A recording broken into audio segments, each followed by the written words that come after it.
Hello, writers. I wanted to share this video with you today because this is kind of an explanation as to what you're going to be doing today. Today, we're going to look at and actually going to begin rewriting a famous folktale. Two of the first two that you were to read were Three Billy Goats Gruff and Little Red Riding Hood. And ways that authors adapted these tales when you were reading the original one. Um, you read some others like Prince Cinders and some other silly and goofy ones, but ways that they have done it as they as they wrote their stories, they changed their character from a girl to a boy or from a girl to an animal. They also changed the fancy godmother to a less fancy one. In the Prince Cinders, it was a dirty one, or maybe they changed the fancy godmother into just a plain old spirit. They also changed some of the events, maybe something old fashioned to something more modern, and then maybe something from something rich and fancy to something that people can relate to, like something modern day. So instead of Cinderella losing a glass slipper, she could lose a bicycle or a pair of shoes, just a regular pair of sneakers.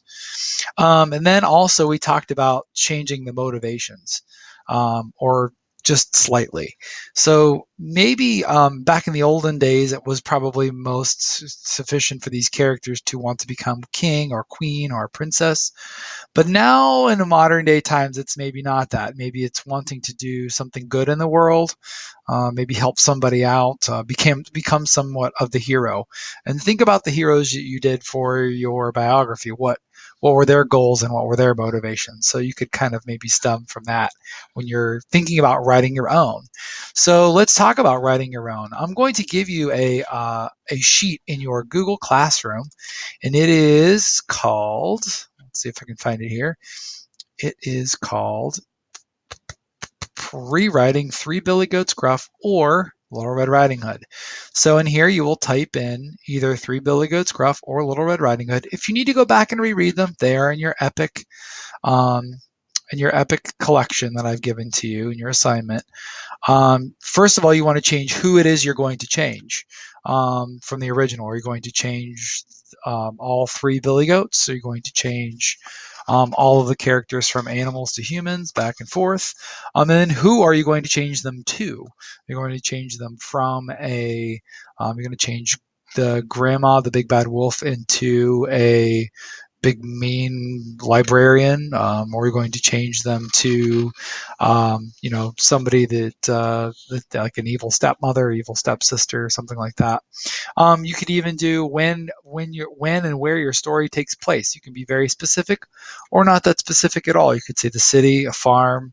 You could say 2 years ago, something like that. And then what events are you going to change from the original? You can talk about instead of going to a ball, they could be going to someone's Halloween party, or maybe you want to change the event from a ball to a basketball game.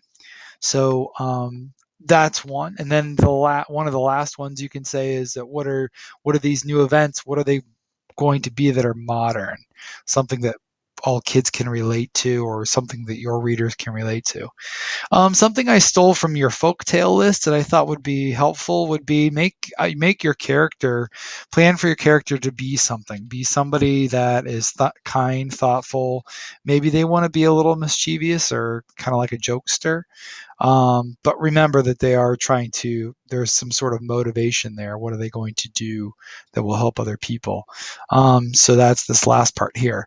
Remember, she's going to the ball, but try having to give her, him something that they can help make a difference in somebody else's life. So that might be something that you can think about when you write. So today I'm going to have you fill this out in your Google Classroom.